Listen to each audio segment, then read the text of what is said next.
The air was thick with the scent of roasted turkey and pumpkin pie. Laughter echoed throughout the beautifully decorated dining room, but at the far end, a heartbreaking silence loomed. 9-year-old Maya Brooks sat alone on a metal stool next to the recycling bin. It felt as if she were invisible, the clamor of Thanksgiving swirling around her while she clutched a tiny gift wrapped in glittery paper. Her eyes flickered with uncertainty. She turned to me, her voice trembling. "Can you do the thing you said you'd do if it felt bad again?" My heart sank, and I knew I had to act. Moments later, chaos erupted as my Elaine Monroe's voice pierced through the tension.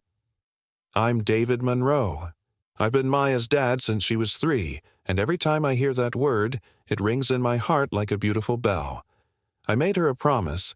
She would never have to fight for her place in our family. But here we were, trapped in a swirl of extravagant dining traditions that favored exclusion over inclusion. My parents' house on Thanksgiving felt more like a stage, adorned with polished tableware and matching sweaters. My Elaine Monroe curates joy, or so she calls it. But behind the facade of family unity, I sensed a darker undertone. We arrived right on cue. Susan, Monroe, Maya, and I. Maya wore a stunning red velvet dress, her pride radiating as she practiced walking in her new shoes. In her small hands, she clutched the colorful box she'd wrapped for Grandma, complete with a crooked ribbon and her careful handwriting on the tag. As we entered, the kids' table was already set, gleaming plates and festive cups aligned with perfection. But one spot stood out, a lonely metal stool near the kitchen door with no name card, no festive touch, just a napkin and fork left as a last-minute fix, hiding next to the recycling bin, as if Maya were an afterthought in her own family celebration. The room sparkled with laughter and warmth, but Maya felt the chill. Where was her joy? What would it take for her to belong?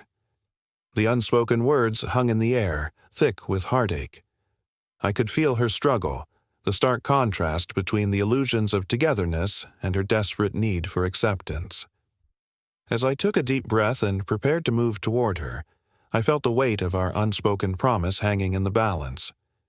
Would I succeed in giving her the love and support she so desperately needed? Or would we remain trapped in the shadows of neglect? Maya stopped walking.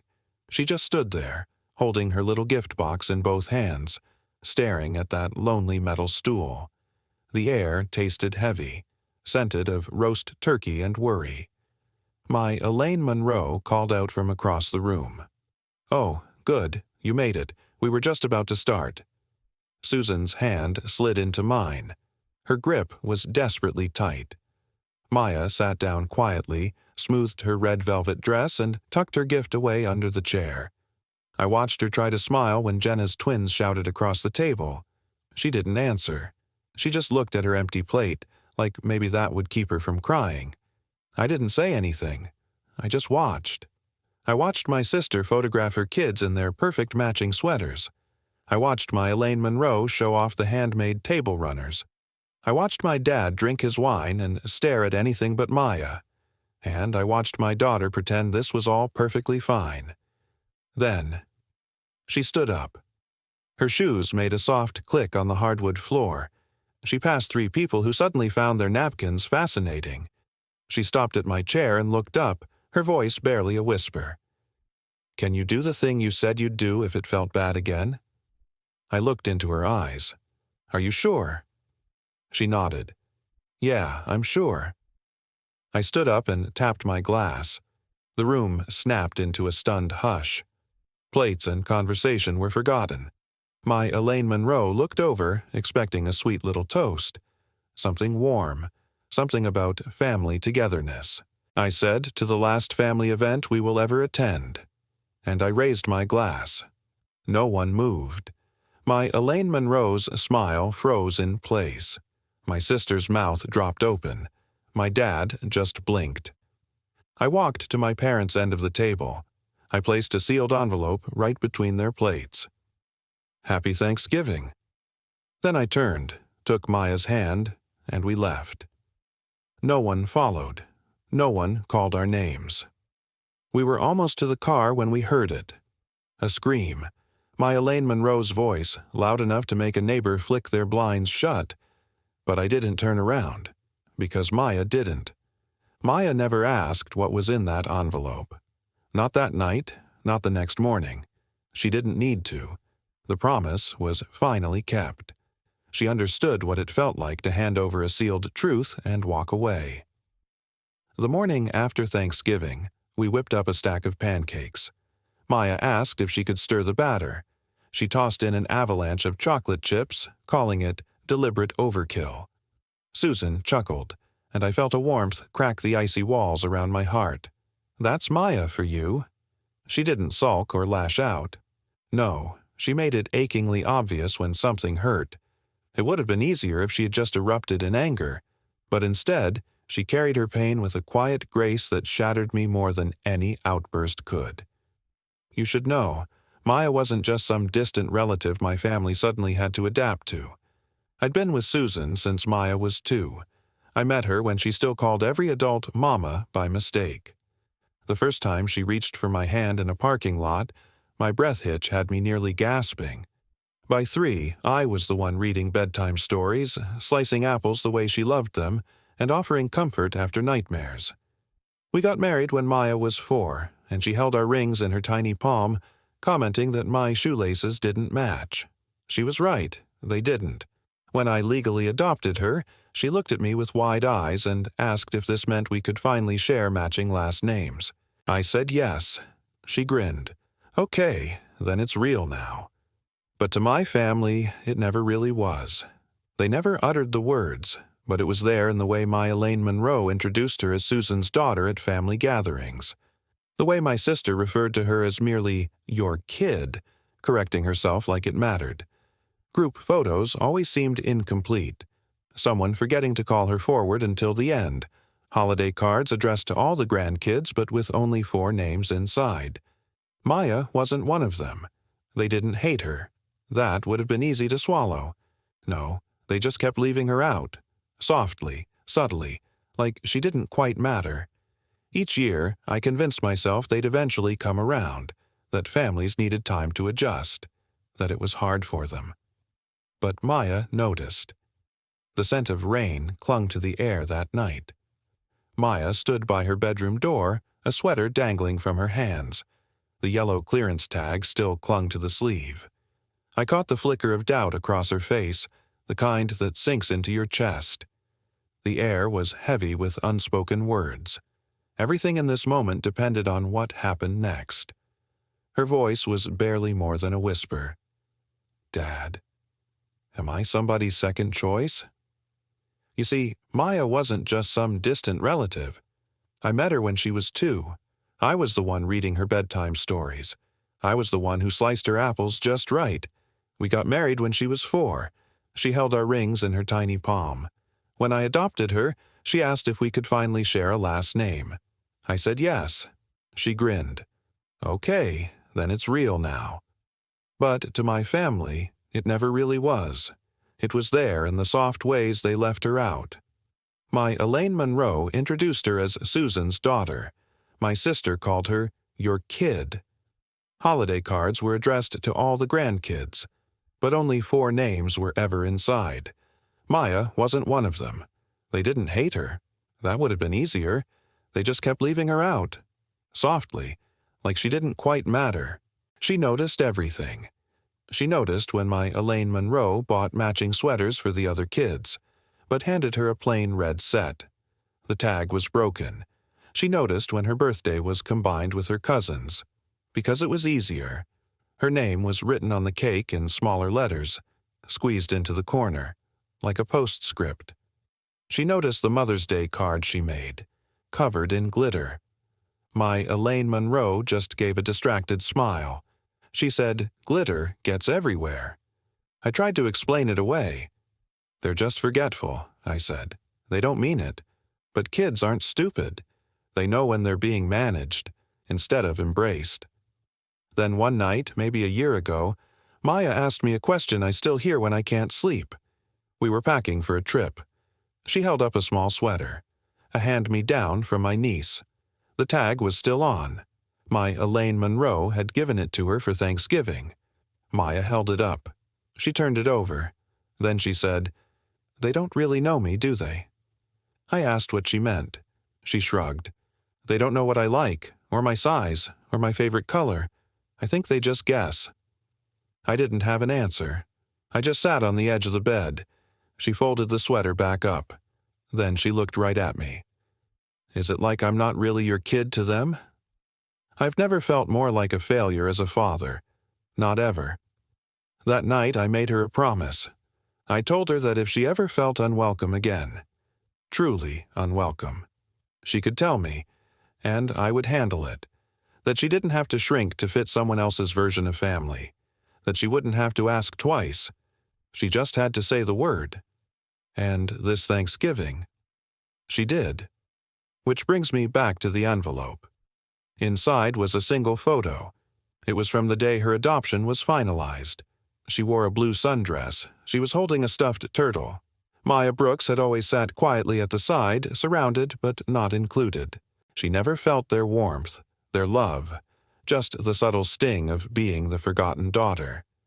The memories rolled through her mind like a soft breeze, each missed moment lingering like the scent of rain on dry pavement. Thanksgiving approached, and with it, the weight of unaddressed emotions settled in the room. Maya looked at me one night, her young eyes shadowed with doubt. "Do they really know me?" she whispered, folding a small hand-me-down sweater. My heart broke at her words, revealing the invisible wounds that had gathered over the years. I promised her, no more shrinking to fit into someone else's idea of family. Fast forward to an envelope sent to my family. Inside was a single, cherished photo, taken outside the courthouse the day of her adoption. She wore a blue sundress, her little face adorned with chocolate smudges. On the back, in shaky handwriting, I had captured the raw truth. "This is the day we became a family. You just never treated her like it." Below it sat a letter, sharp and unyielding, demanding simple honesty. I filled it with the receipts and invoices, the moments, both big and small, where Maya had been overlooked. All those joint gifts she wasn't named on, the decorations and food from get-togethers where she sat alone. Each entry was a reminder of the warmth that never reached her. "You used my money to fund a version of this family that erased my daughter," I declared. "That ends now." Elaine Monroe didn't read it beforehand. She trusted I'd speak the necessary words. And Maya, wide-eyed and brave, didn't question me. She simply believed in my promise. After that, the silence was thick, almost comical. Our family, known for loud debates over dessert contributions, had suddenly forgotten how to communicate. That silence, I told myself, could be a sign of understanding. But deep down, I knew. It wouldn't last. Days rolled by.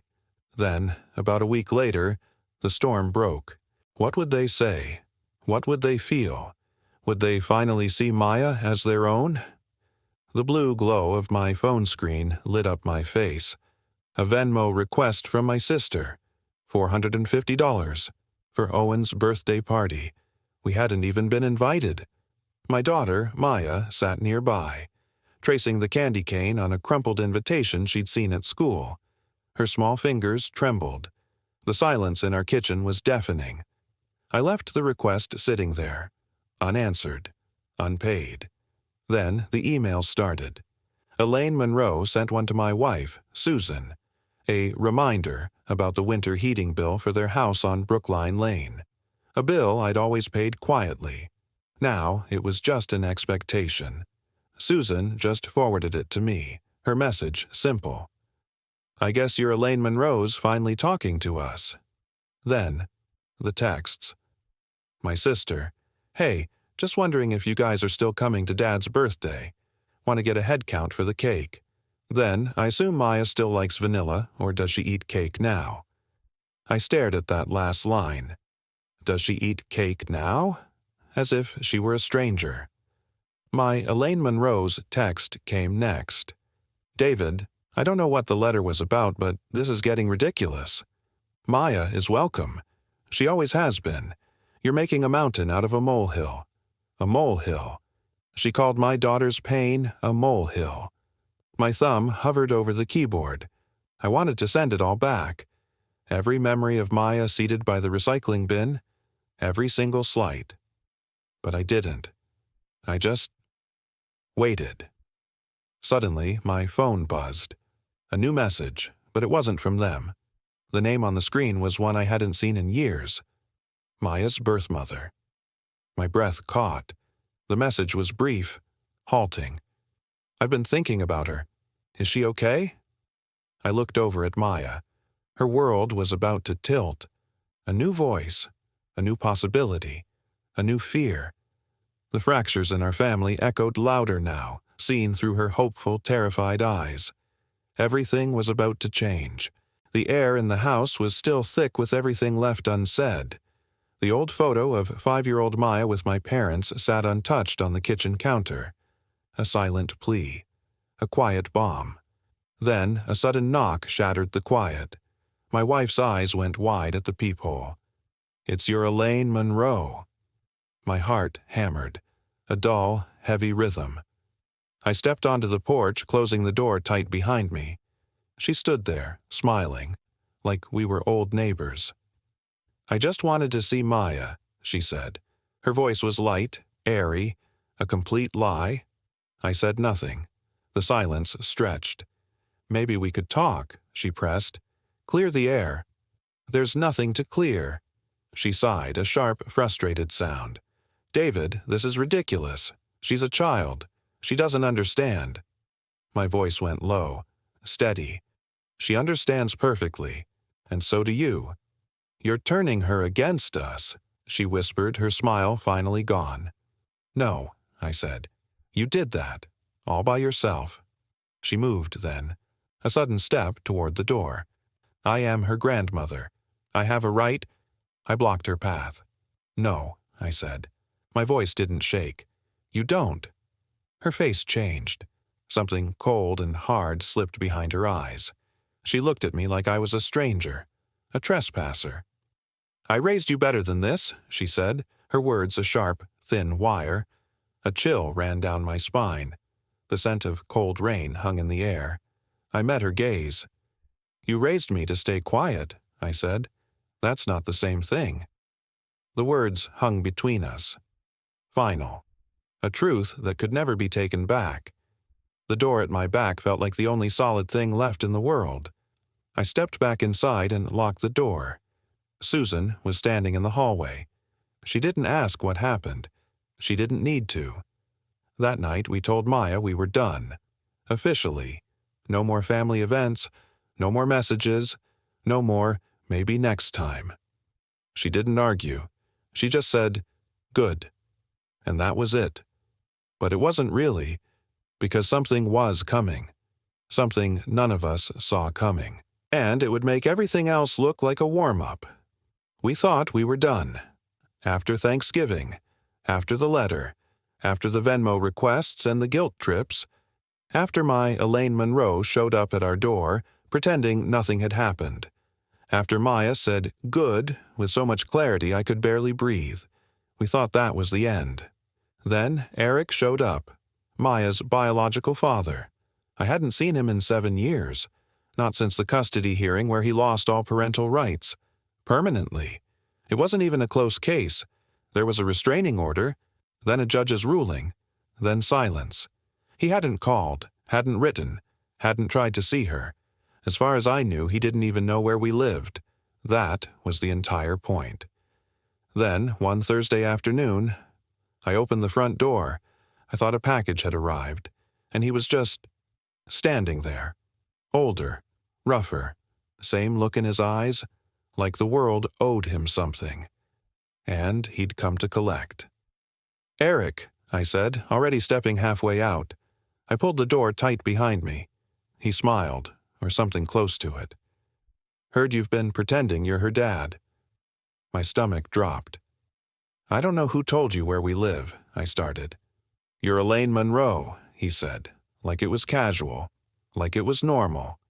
Said she reached out, for the good of the family, said she thought Maya might need her real father. I didn't punch him, I didn't shout, I just stood there, stunned, my hands curled into fists. "You have no rights here," I said. My voice was low, steady. "None. This conversation shouldn't even be happening." The air went cold. Eric's smile was thin, his voice a low rasp.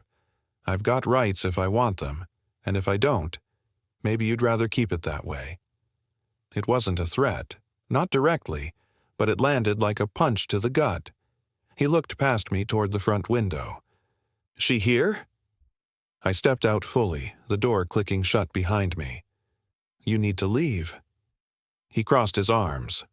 "Look, I'm not trying to start something. I just think it's fair I get to see her, or be compensated for stepping aside." There it was, the real reason. The door creaked open a crack. Susan peeked out. She saw him, and froze. Her hand flew to her chest. Maya was right behind her on the stairs, a book in her hand. She saw Susan's face and stopped dead. "Go back upstairs," Susan whispered, her voice tight. "Right now." Thank God Eric didn't see her. I stepped forward, my body a wall. "You need to leave this property." "Or what?" He shrugged. "So I called the police. They showed up in under 10 minutes. 10 long minutes." He kept talking, saying things I won't repeat, things Maya heard through the floorboards. That night she looked up at me from her bed. Her small voice cracked. "Is that man going to take me away?" I sat down, held her hand. I showed her the adoption certificate again. "Your name is on this. Mine is.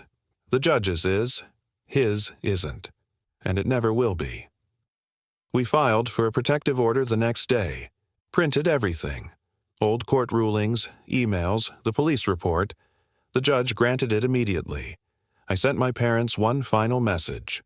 No pretense, no calm. "You put Maya in danger. This isn't about feelings anymore. It's about safety. You made your choice. So did we." Silence. Then, a week later, a text from my sister Jenna. "Can't believe you destroy your own family over a mistake." I just deleted it. Blocked the number. Then we listed the house. No big announcement. We just started packing. Maya didn't ask why. She just began folding her clothes into boxes, carefully writing her name on each one. The first time Maya asked about her place at the table, it was right after we moved. We'd left everything behind, including the family who couldn't see her. We promised we'd make our own traditions. She just wanted one thing, a name card at her place. A year of quiet healing passed. Then, late one afternoon, I found it. An essay on the kitchen table, a neon sticky note stuck to the top. "You'll probably cry." The distant scent of rain and the hum of the refrigerator filled the silence. My hands trembled as I read her words. My pulse thudded in my ears. She wrote, "He's not my dad because of paperwork. He's my dad because he saw me when others didn't. And he stayed." My eyes burned.